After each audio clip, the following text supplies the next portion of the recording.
stopper l'avancée de l'érosion côtière à Anéro et un patrouilleur de dernière génération pour renforcer la sécurité maritime au Togo. Ce sont les nouvelles acquisitions du gouvernement togolais réceptionnées toutes le vendredi par le chef de l'État Faure-Essozina Gnazingbe. Le Premier ministre célèbre le pagne. Cet après-midi, le chef du gouvernement Kwesi Seyagodji Aoumezunu a donné le nom officiel au pagne en fête. La première fois du pagne qui le fait découvrir sous toutes ses formes. Et puis le tout premier bébé du Fonds national de la finance inclusive, le projet ACCEF, a déjà des partenaires. Une vingtaine d'institutions de microfinance s'est engagée ce vendredi à travers une convention signée à accompagner le gouvernement pour l'aboutissement du FNFI.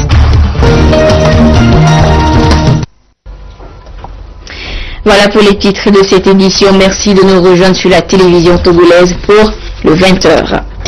Fini le cauchemar des populations de la ville d'Anéro face à l'érosion côtière. Depuis plusieurs années, elles assistent impuissantes à l'avancée de la mer qui leur arrache maisons, bâtisses historiques et bien d'autres trésors nationaux. Cette image de désolation sera désormais un lointain souvenir. Des ouvrages de protection du littoral viennent d'être construits. Et ce matin, c'est le chef de l'État Faure-Essozina Gnazingbe qui a présidé la cérémonie de réception de ces ouvrages à Anéro. Le compte rendu avec Essoham Théotéo. Un patrouilleur de type P763 pour la marine togolaise. Construit à Lorient en France où il a quitté le 1er avril dernier, il vient de boucler sa longue traversée de mer et mouille dans les eaux togolaises. Le président de la République qui a eu la vision de doter la marine togolaise de cet important outil a fait le déplacement du port autonome de Lomé pour sa réception.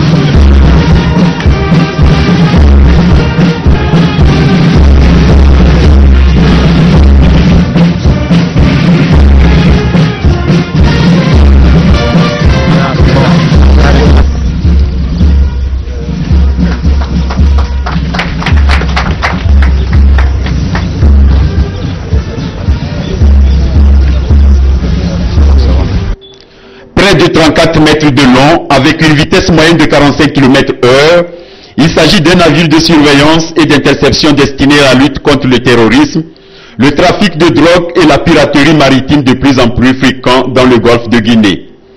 Ce modèle de dernière génération commandé par le Togo est un bâtiment robuste, capable de mener de longues patrouilles en mer. Ce fut un grand honneur, Monsieur le Président, de vous accueillir à Lorient, en Bretagne, et de vous présenter vos 2 patrouilleurs en cours de construction. Et c'est un grand plaisir aujourd'hui d'être parmi vous pour le baptême du premier patrouilleur Agou à l'issue de sa longue traversée entre Lorient et Lomé. Je tiens à souligner la qualité et l'excellence des relations qui ont prévalu pendant ce programme avec le ministère de la Défense et la Marine nationale. Bonne nouvelle donc pour la marine togolaise qui jusqu'ici ne disposait que de 2 vedettes, le Kara et le Mono datant des années 70.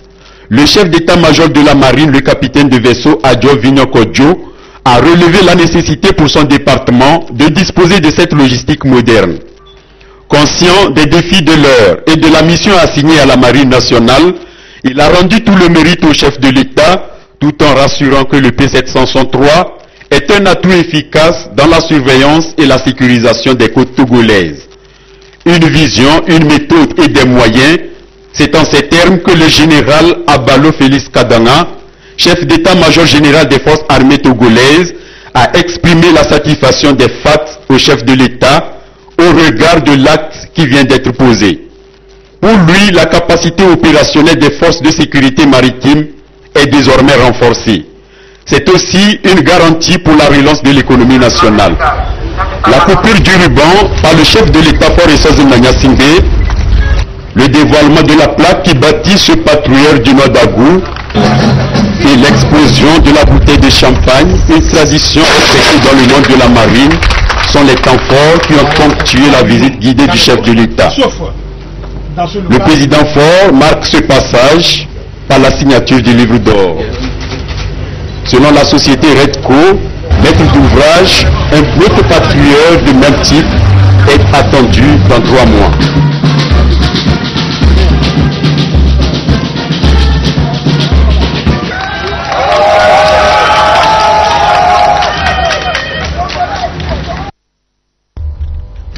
Vous l'avez compris, vous venez plutôt de suivre le reportage de la seconde bonne nouvelle de cette édition, de cette journée de vendredi, l'acquisition du Togo de patrouilleurs de dernière génération pour lutter ainsi contre la piraterie maritime et protéger par la même occasion la côte togolaise. Et je vous le disais donc, le cauchemar des populations de la ville d'Anéro est fini face à l'érosion côtière. Depuis plusieurs années, elles assistent impuissantes à l'avancée de la mer qui leur arrache bâtisses historiques, maisons et bien d'autres trésors nationaux. Et cette image de désolation sera désormais un lointain souvenir. Des ouvrages de protection du littoral viennent d'être construits. Et ce matin, avant la réception du patrouilleur, le chef de l'État, Forest Zimna Zimbe, a présidé à Anéro la cérémonie de réception de ces ouvrages. Le compte rendu avec Essoham. Théo. Ces images de désolation, filmées il y a quelques mois, illustrent l'état de la côte togolaise, victime de l'avancée de la mer. Une avancée qui a fait prédire la disparition de la ville d'Anéro si rien n'est fait. Après avoir englouti par 2 fois déjà la route Lomé-Anéro, la mer continue de ronger la plage à une vitesse de 5 à 12 mètres chaque année. La jeune génération se souvient de l'événement du 17 août 2012 survenu à Kosibata et Davikopé avec pour conséquence le dépassement de la côte de 15 ménages des terres qui les ont vus naître et grandir. Depuis 2012, l'inquiétude est revenue dans les lacs avec la fin des travaux de réfection des berges ouest et est de l'embouchure du lac Togo ici à Anéro ainsi que la stabilisation du littoral entre Anéro et Gounoukope par la réalisation de cet épi rocheux. Pour s'en rendre compte, le chef de l'État Forest Singé a fait le déplacement des lieux pour réceptionner les ouvrages de protection du littoral.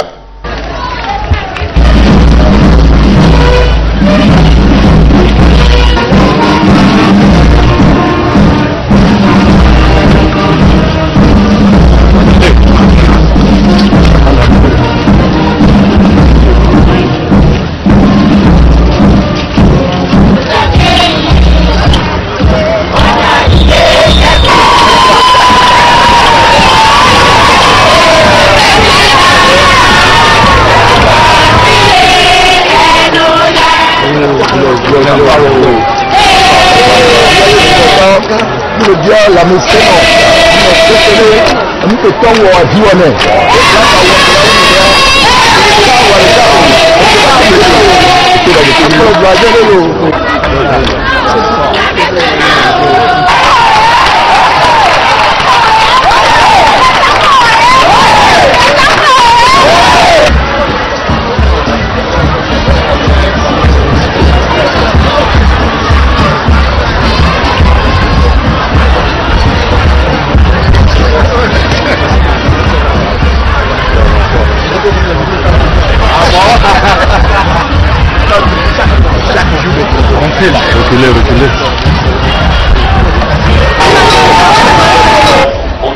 Les populations lui ont bien témoigné leur gratitude pour son attention à leur égard et pour la beauté des ouvrages qui ont changé le look de la ville d'Anéro.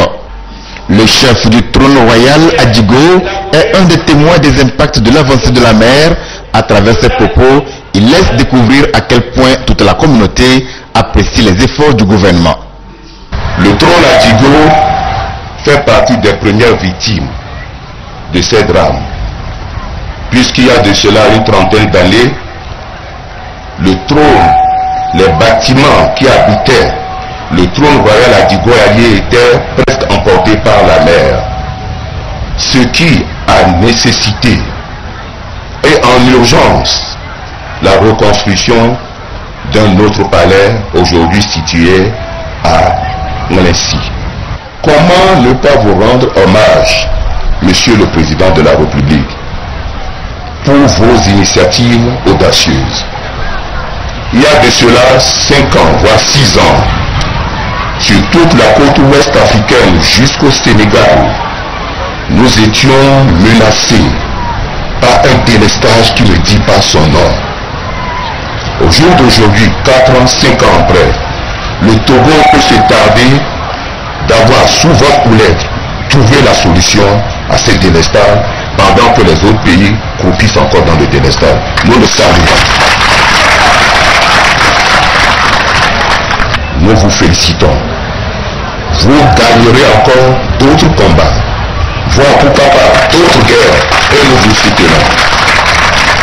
Dans ces domaines, Excellence, Monsieur le Président de la République, vous êtes non seulement un inspirateur fécond, mais aussi un gagneur, un visionnaire avisé. Inspirateur et visionnaire pour les populations togolaises, le chef de l'État Phonia Simbe l'est plus au sein de la communauté de l'Union économique et monétaire ouest-africaine. Il passe pour être un des grands architectes de l'intégration sous-régionale, salué ici par le président de cette institution. Vos audacieuses et pertinentes actions consacrent votre leadership personnel en même temps qu'il conforte la place importante qu'occupe votre pays sur l'échiquier africain et international. C'est grâce à cet engagement sans faille que vos pairs ont eu à vous confier de 2011 à 2013 la présidence de la conférence des chefs d'État et de gouvernement de notre Union. Au cours de vos mandats successifs, vous avez eu à engager des chantiers importants pour le processus d'intégration régionale. Et je citerai le dernier qui est en voie de concrétisation. La conférence des investisseurs que vous avez vous-même initiée pour le financement des programmes inscrits au programme économique régional et qui se tiendra dans quelques semaines à Dubaï. Je me réjouis donc d'être à nouveau en terre togolaise pour poser un nouveau jalon en vue d'enrichir la longue chaîne de coopération entre le Togo et l'UEMOA. L'événement qui nous réunit ici est hautement significatif. Les ouvrages que nous inaugurons aujourd'hui à Anéo font partie des actions prioritaires que la commission de l'UEMOA a engagées dans le cadre de ce programme régional pour la sauvegarde du littoral ouest-africain au Bénin, au Togo et au Sénégal. Le président de la commission de l'UEMOA, Cheikh Hadjibou Soumaré, a ensuite relevé l'impact de l'érosion côtière sur le développement du milieu et félicité la GETU Togo pour la conduite des travaux dans les règles de l'art et conformément aux exigences de rigueur et de célérité de l'UEMOA. Les travaux ont coûté 3 milliards de francs CFA, financés essentiellement par l'Agence française de développement que le ministre de l'Environnement a remercié, ainsi que les autres partenaires pour leur rapport. Ce projet, démarré en 2010, vise la réfection des berges, de l'embouchure du lac Togo et la stabilisation du littoral entre Anéro et Bunkopé. D'un coût global de 3 milliards de francs CFA environ, le projet a permis de stabiliser 500 mètres de berges de l'embouchure du lac Togo, de réfectionner et paver la rue de la mairie long de 350 mètres, de créer une aire de stationnement et de récréation, de protéger 3500 mètres de côtés linéaires contre l'érosion côtière pour la construction de 9 épis, créer des conditions favorables à la pratique de la pêche et sécuriser enfin 6 quartiers de la ville d'Anéro contre l'érosion côtière. Les travaux se sont achevés en février dernier sur une note globalement positive. Satisfaction, les autorités préfectorales l'ont également exprimé. Le chef de l'État Phonia Simbe a eu droit à des explications sur le projet avant et après sa réalisation. Il a coupé le ruban symbolique, matérialisant la réception de ses ouvrages avant d'aller toucher du doigt les nouvelles réalités du littoral. Désormais, quelle que soit la vitesse des vagues marines, Anéro ne disparaîtra pas de la carte du Togo tant que ces roches appelées épis régneront majestueusement sur nos côtes. que ces nouvelles acquisitions du Togo interviennent à quelques jours du 54e anniversaire de l'indépendance. Et dans le cadre de ces préparatifs, une prière musulmane a été dite ce vendredi à la grande mosquée centrale de Lomé. Le Premier ministre et les membres du gouvernement se sont joints aux fidèles musulmans pour implorer la grâce d'Allah sur le peuple togolais 54 ans après. Le reportage est signé Medina Bacha Salami et Firmin Adjinari. Le Togo s'apprête à célébrer son accession à la souveraineté internationale. En prélude aux manifestations marquant cette commémoration, les fidèles musulmans, les membres du gouvernement, les autorités politiques, administratives et religieuses ont uni leurs prières à la grande mosquée centrale de Lomé pour implorer la bénédiction et la grâce d'Allah sur la nation togolaise. C'était en présence du Premier ministre Siliagodji Artem Aoumi Zounou. Nous avons eu de beaux jours, nous avons eu des jours difficiles également. Cependant, nous rendons grâce à Dieu de nous avoir préservés, toujours unis au Togo. Cette prière est placée sous le signe de la promotion de l'économie et du développement. Vous voyez, le Togo est un chantier ouvert. Lomé, la capitale, et même sur toute l'étendue du territoire, vous voyez ce qui se passe. Le pardon, la paix, la réconciliation sont les valeurs qui ont été évoquées au cours de la cérémonie de prière. Des vertus que ces religieux ont demandé au tout-puissant miséricordieux Allah pour une stabilité pérenne et un élan de fraternité partagé par tous.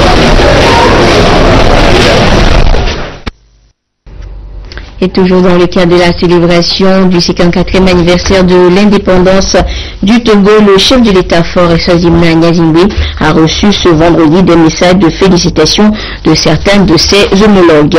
Ses excellences Yahi Boni du Bénin, Yaya Djamé de la Gambie, Trian Basescu de la Roumanie, Tchaskigin Ergoj de la Mongolie, Xi Jinping de la Chine, Dr Nkosazana de la Mini-Zuma ont saisi cette occasion pour réaffirmer leur engagement à œuvrer de concert avec le président Faure Gnassingbé pour le renforcement des liens de coopération. Et de son côté, le chef de l'État, Faure Essazimna Gnassingbé, a adressé des messages de félicitations à ses homologues sud-africains Jacob Zuma et sierra-léonais Ernest Bai Koroma à l'occasion de la célébration de la fête nationale des pays respectifs de ces deux présidents. Le président Faure s'est dit convaincu que leurs efforts conjugués en vue de la consolidation de la paix et de la démocratie seront couronnés de succès. Signé Faure Essazimna Gnassingbé, président de la République togolaise. Depuis la cession du pays, le Togo, à la souveraineté internationale, le 27 avril 1960, les autorités togolaises ont investi dans la jeunesse une potentialité d'avenir. Un élan freiné par les années de crise qu'a connu le pays, mais remis sur les rails depuis la reprise de la coopération internationale. 54 ans après l'indépendance, quelle politique pour l'emploi des jeunes? La réponse dans ce dossier réalisé par Christine Pétikialodé.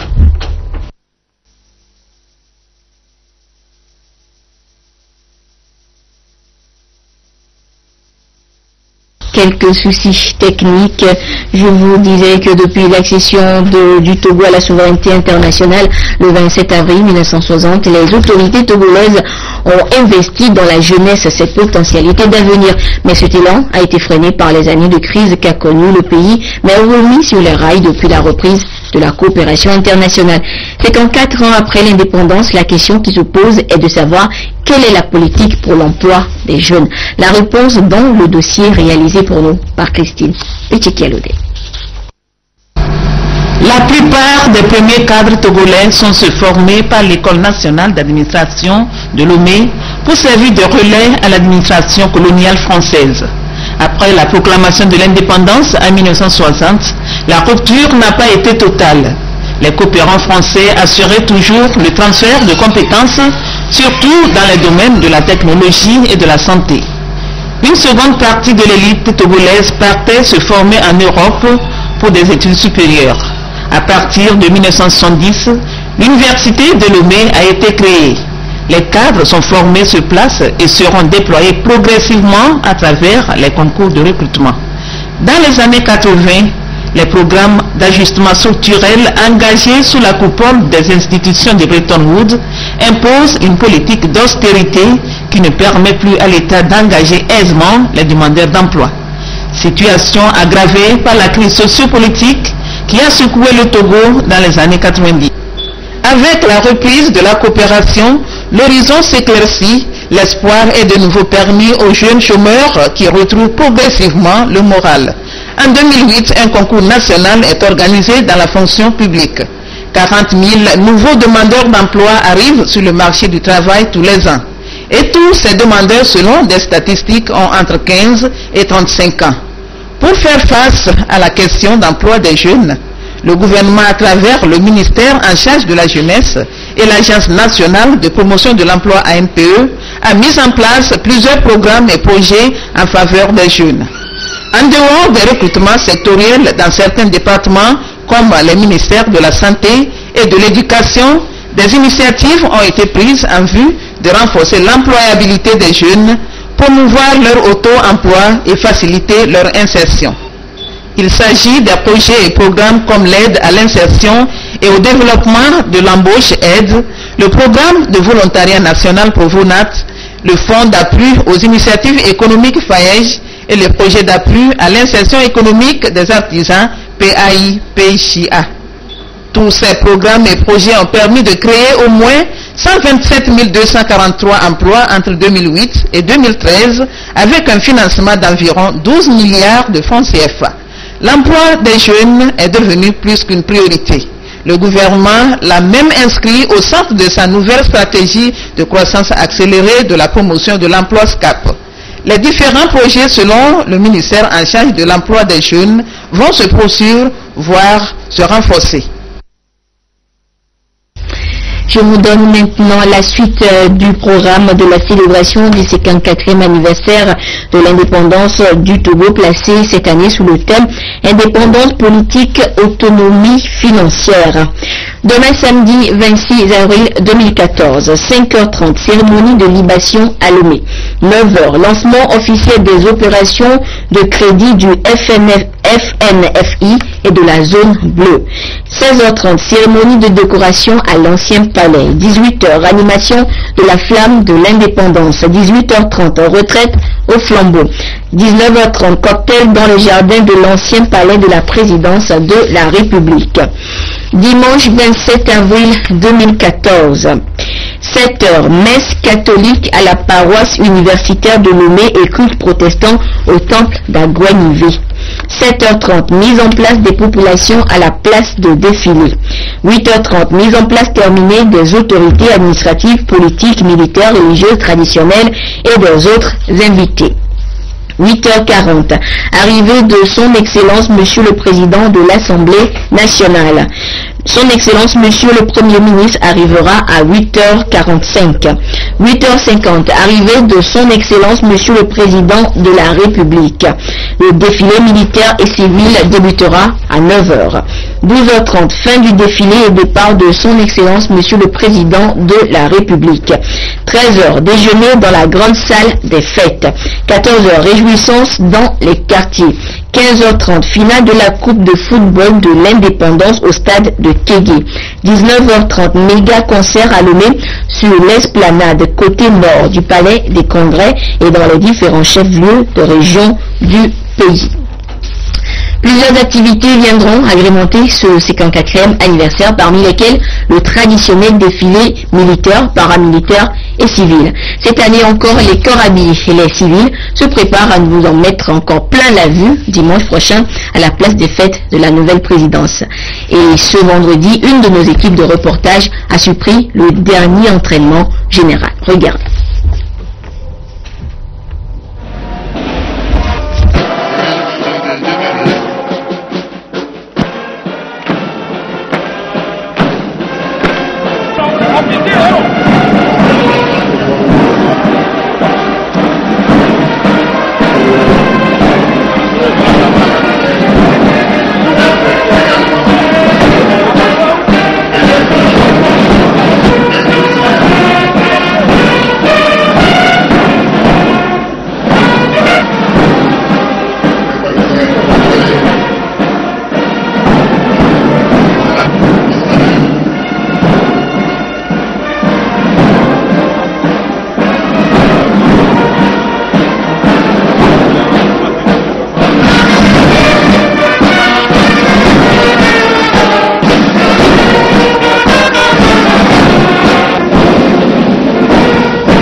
Donc c'était là le dernier entraînement du défilé qui se prépare donc pour le dimanche prochain. Et après l'indépendance du Togo, certaines femmes ont marqué de leur empreinte la vie économique du pays. Il s'agit des Nana Banz, revendeuses hors pair de pagne. Et cette année, la Chambre de commerce et d'industrie du Togo a tenu à les honorer et magnifier le pagne par la même occasion à travers le pagne en fête. Et cet après-midi, le chef du gouvernement a officiellement donné le ton à cette foire du pagne qui a élu domicile depuis le 22 avril sur l'esplanade du palais des congrès de Lomé. Vous voyez là donc sur les images la présence du chef de l'État ce vendredi au pagne en fête. Nous reviendrons plus en détail sur ce lancement officiel dans nos prochaines éditions. Les lignes de chemin de fer de Lomé font leur toilette. À Tokon Badago, ce matin, les jeunes ont répondu à l'appel de l'Agence nationale d'appui au développement à la base pour le nettoyage des rails qui ont longtemps été confondus à des dépotoirs publics par les populations. Nous reviendrons également plus en détail sur ce sujet dans nos prochaines éditions. Nous revenons au concept le pagne en fait. Le pagne est un moyen de communication. Cela surprend et pourtant c'est une réalité. Eu égard aux différents noms que porte la multitude de pagnes vendus, et c'est ce que le professeur Magloire Kwakouvi, enseignant-chercheur à l'université de Lomé, a relevé hier lors d'une conférence de presse. Edem, sous support. Au-delà d'un simple moyen d'expression vestimentaire, le pagne représente tout un symbole. C'est un véritable moyen de communication sociale qui se situe dans une relation d'émetteur et de récepteur. Pour Magloire Kwakouvi, maître assistant de philosophie à l'université de Lomé, l'observation du pagne fait voir que les dessins intègrent tout ce qui se trouve dans l'environnement matériel et humain, tout ce qui peut envoyer un signe visuel à interpréter ou à décoder. Tous les éléments de la nature peuvent servir de symbole dans un pagne. Et une fois que le symbole a été retenu, il y aura un message qui va se dégager du symbole à celui qui visualise le pagne. Il va se passer deux choses. Soit celui qui offre ce pagne-là peut faire la leçon à celui à qui il donne le pagne, ou à celle à qui elle ou il donne le pagne, ou bien celui qui attire l'attention de celui qui reçoit le pagne sur le motif qu'il y a là-dedans, va donner des explications. Maintenant, nous avons des pagnes événementiels comme celui que je porte. Le message du tissu pagne ne souffre d'aucune contestation en apparence, mais quelquefois il faut des compléments d'information pour mieux cerner le message. Le tissu pagne peut aussi être considéré comme un bon outil d'intégration. On peut dire qu'il y a plusieurs niveaux de décodage et que lorsque le dessin n'est pas aussi clair et parlant comme si tu sors, je sors, tout le monde ne peut pas décoder facilement ce qu'on veut dire par là. L'intégration consiste dans le fait que, comme nous l'avons appris hier et avant-hier, le pagne est venu de Java. Nous l'avons intégré à nos us et coutumes. Chacun accommode le pagne ou le tissu pagne à son goût. Et il n'y a pas de limite à l'imagination des stylistes qui sont là pour mettre en valeur les différents motifs des pagnes.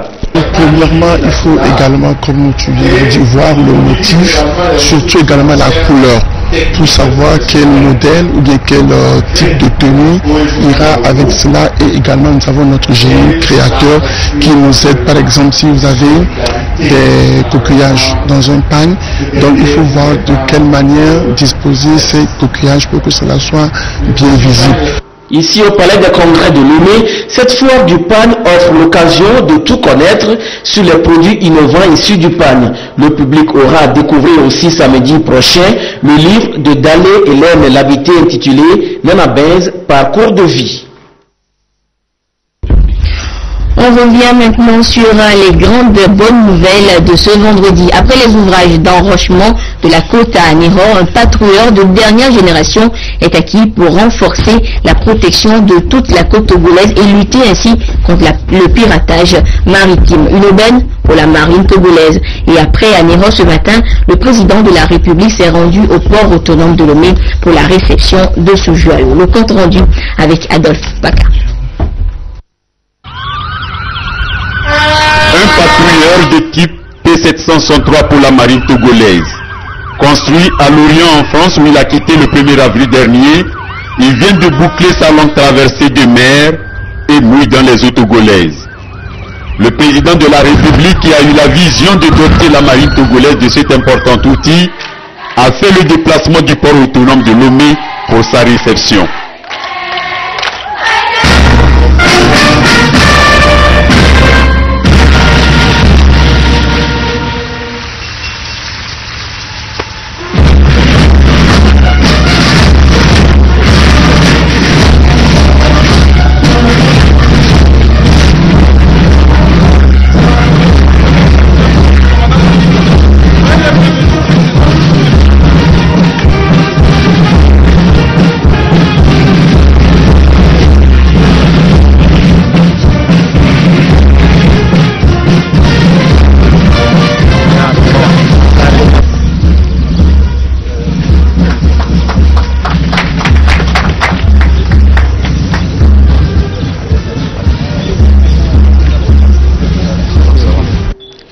De 34 mètres de long avec une vitesse moyenne de 45 km/h.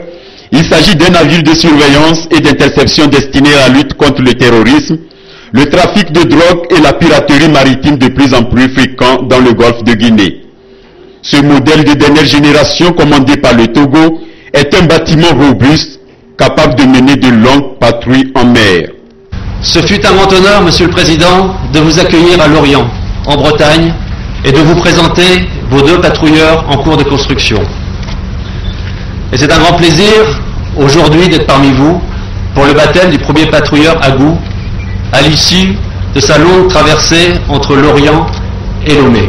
Je tiens à souligner la qualité et l'excellence des relations qui ont prévalu pendant ce programme avec le ministère de la Défense et la Marine nationale.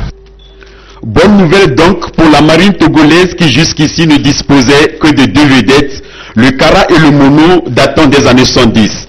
Le chef d'état-major de la marine, le capitaine de vaisseau Adjo Vinyokodjo, a relevé la nécessité pour son département de disposer de cette logistique moderne.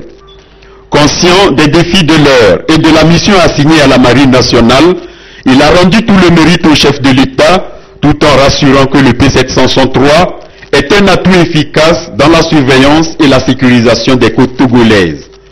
Une vision, une méthode et des moyens, c'est en ces termes que le général Abalo Félix Kadanga, chef d'état-major général des forces armées togolaises, a exprimé la satisfaction des FAT au chef de l'État au regard de l'acte qui vient d'être posé. Pour lui, la capacité opérationnelle des forces de sécurité maritime est désormais renforcée. C'est aussi une garantie pour la relance de l'économie nationale. La coupure du ruban par le chef de l'État Fort Essaz Nganya Simbe, le dévoilement de la plaque qui bâtit ce patrouilleur du Nord d'Agou et l'explosion de la bouteille de champagne, une tradition respectée dans le monde de la marine, sont les temps forts qui ont ponctué la visite guidée du chef de l'État. Le président Faure marque ce passage par la signature du livre d'or. Selon la société Redco, maître d'ouvrage, un autre patrouilleur du même type est attendu dans 3 mois.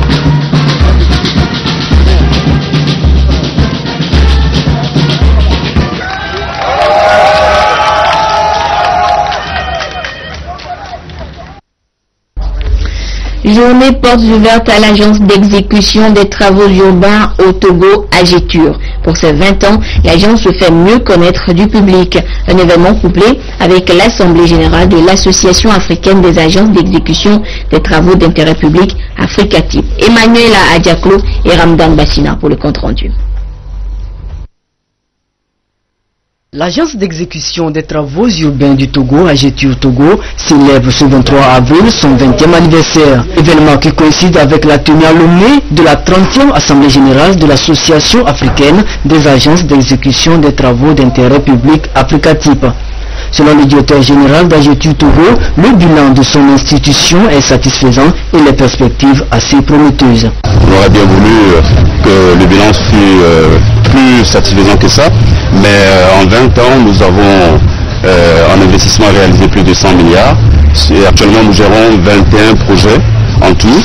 Et avec plusieurs bailleurs de fonds, nous avons tout à fait repris les choses en main et tout se passe bien. En dehors de cela, nous avons des écoles à construire avec la Banque islamique de développement, des forages que nous sommes en train de faire avec la Banque mondiale, ainsi que des projets d'assainissement et de voirie. Avec des agences réparties dans 17 pays, Africatype se donne pour mission de travailler dans la transparence et conserver la confiance avec ses partenaires. Nos attentes sont tout premièrement apporter notre soutien à notre concert du Togo, mais aussi partager entre nous les expériences. Ce qu'il faut que vous sachiez, c'est qu'on dispose des mêmes manuels de procédure, c'est-à-dire c'est un instrument complet d'intégration de nos États. L'Africatype travaille selon les normes requises. Il n'y a pas d'exemption parce que nous sommes africains. Le ministre des Travaux publics et des Transports a félicité l'AGETUR pour son engagement au service de sa mission en tant que maître d'ouvrage délégué. Nous apprécions à sa juste valeur les travaux réalisés par l'AGETUR Togo dans notre pays parce que vous savez, cette agence a été créée au moment où nous en avions besoin pour lancer les projets d'infrastructure, de transport, surtout les routes et puis les bâtiments par la suite. Donc c'est grâce justement à cette agence que le Togo a pu démarrer la mise en œuvre effective de ce programme de réalisation des travaux d'infrastructure, surtout au niveau urbain. AGETUR Togo a été créé le 23 avril 1994 par le gouvernement du Togo. En 20 ans d'exercice, cette institution est une référence dans la sous-région, surtout en matière de création d'emplois pour les jeunes. Pour la mise en œuvre du produit du Fonds national de la finance inclusive, FNFI, qui est l'accès des pauvres aux services financiers de base, les institutions de microfinance se sont engagées ce vendredi à accompagner le gouvernement togolais pour que ce fonds atteigne toutes les couches vulnérables du Togo. Une convention a été signée cet après-midi avec la ministre du Développement à la base. Le reportage est signé Prudence Zinsou. Paraphe et échange de documents. Les institutions de microfinance du Togo s'engagent ainsi pour la réussite du Fonds national de la finance inclusive au service des populations les plus vulnérables. 3 mois jour pour jour après son lancement par le chef de l'État, les choses sont allées très vite pour rendre opérationnel ce fonds, ce qui traduit l'ambition du gouvernement de réduire considérablement la pauvreté dans le pays. Cette convention de financement avec 18 institutions de microfinance, FISEC, WEDIS, COUPEC, CECA, entre autres, permettra au fonds de toucher considérablement les masses sans ressources. Ce fonds va permettre aux institutions de microfinance d'aller dans les coins reculés et toucher les populations exclues du système financier jusque-là. Donc, en termes plus clairs, à Tandouaré par exemple, à Fania ou à Betiko ou à Naki S, les institutions doivent pouvoir s'y rendre et octroyer des crédits de montant faible, 20 000, 30 000 aux femmes et à ceux qui mènent des activités génératrices de revenus. Les pauvres, ils sont pauvres bien sûr, mais ils savent travailler. Il faut les sensibiliser pour qu'ils comprennent qu'on ne leur donne pas de l'argent pour faire n'importe quoi, mais aller travailler et rembourser, surtout rembourser et autant opportun. Les sensibiliser sur la notion de caution, parce qu'elles vont travailler dans les groupements. L'accès aux services financiers de base est reconnu comme un droit fondamental aux citoyens. Le fonds ambitionne de toucher au moins 2 millions de Togolais à l'horizon 2018. Mais déjà, le premier produit de ce fonds, l'APSEF, accès des pauvres aux services financiers de base, va impacter près de 300 000 personnes vulnérables cette année. Cette initiative d'envergure qui est basé sur le principe cardinal du faire-faire et sur le partenariat renforcé avec les prestataires de services financiers, devrait avoir des résultats très significatifs en termes d'amélioration de l'accès au microcrédit, à l'épargne, à la micro-assurance, notamment pour les personnes économiquement vulnérables, mais potentiellement actives. Avec un crédit maximum de 30 000 francs et un taux d'intérêt de 5%, chaque citoyen togolais pourra donc entreprendre une activité génératrice de revenus avec l'APSEF. Ce premier produit du FNFI sera lancé ce samedi 26 avril à Kakaveli par le chef de l'État. Je vous donne maintenant lecture de ce communiqué du gouvernement relatif à la marche du CST collectif Sauvons le Togo de demain samedi. Les discussions entre la mairie et les organisateurs de la marche n'ayant pas permis un compromis sur l'itinéraire et le point de chute et compte tenu des manifestations officielles prévues au programme de la célébration du 54e anniversaire de l'indépendance du Togo, le gouvernement interdit la marche dans son souci de préservation de l'ordre public. Les députés à l'Assemblée nationale de la préfecture de Hao du parti UNIR, conduit par le 3e conseiller du Bureau national provisoire de l'Union pour la République, UNIR Simon Kossi-Keke, étaient cette semaine à l'orphelinat de Nazareth à Pédogmi, à Noche, où ils sont allés remettre des vivres de la part du chef de l'État, président de ce parti. Le compte rendu avec Yves Agbezivi. Nous sommes à l'orphelinat de Pédomé, situé à la sortie nord de la ville de Notien, où la délégation de l'Union pour la République Hao, conduite par le 3e conseil du Bureau national provisoire du parti, Simon Kossi-Keke, a remis un lot de vivres et de non-vivres aux enfants nécessités du centre. Un geste non isolé de l'œuvre de bienfaisance initiée par le parti à l'endroit des nécessités du pays. Dans ce centre d'accueil d'orphelins, il y a aussi des abandonnés. Et au cours, durant les 2 ans d'existence de l'UNIR, le président a donc pensé faire des dons aux orphelins. Et Notre-Dame de Nazareth de Moitié de Pédomé, dans le Hao, a été également choisi.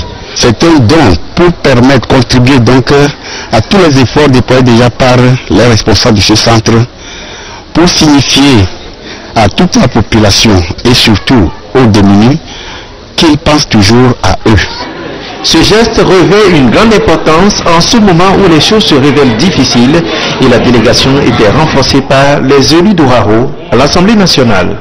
Nous tournons humblement vers vous pour vous présenter notre reconnaissance pour tous vos dons et pour tout ce que vous faites pour... Je vous redonne une fois encore lecture de ce communiqué du gouvernement relatif à la marche du CST, collectif Sauvons le Togo, de demain samedi. Les discussions entre la mairie et les organisateurs de la marche n'ayant pas permis un compromis sur l'itinéraire et le point de chute et compte tenu des manifestations officielles prévues au programme de la célébration du 54e anniversaire de la fête de l'indépendance, le gouvernement interdit la marche dans un souci de préservation de l'ordre public. Et ainsi se referme ce journal qui a été long, actualité oblige. Merci à vous qui l'avez suivi où que vous soyez grâce à la télévision togolaise. Au revoir.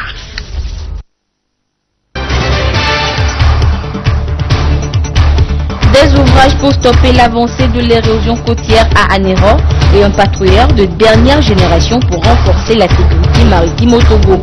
Ce sont les nouvelles acquisitions du gouvernement togolais réceptionnées toutes ce vendredi par le chef de l'État Forestodina Nyazingbe. Le Premier ministre célèbre le pagne. Cet après-midi, le chef du gouvernement Kwesi Selagodji Haouezounou a donné le nom officiel au pagne en fait. La première fois du pagne qui le fait découvrir sous toutes ses formes. Et puis le tout premier bébé du Fonds national de la finance inclusive, le projet APSEF, a déjà des partenaires. Une vingtaine d'institutions de microfinance s'est engagée ce vendredi à travers une convention signée à accompagner le gouvernement pour l'aboutissement du FNFI.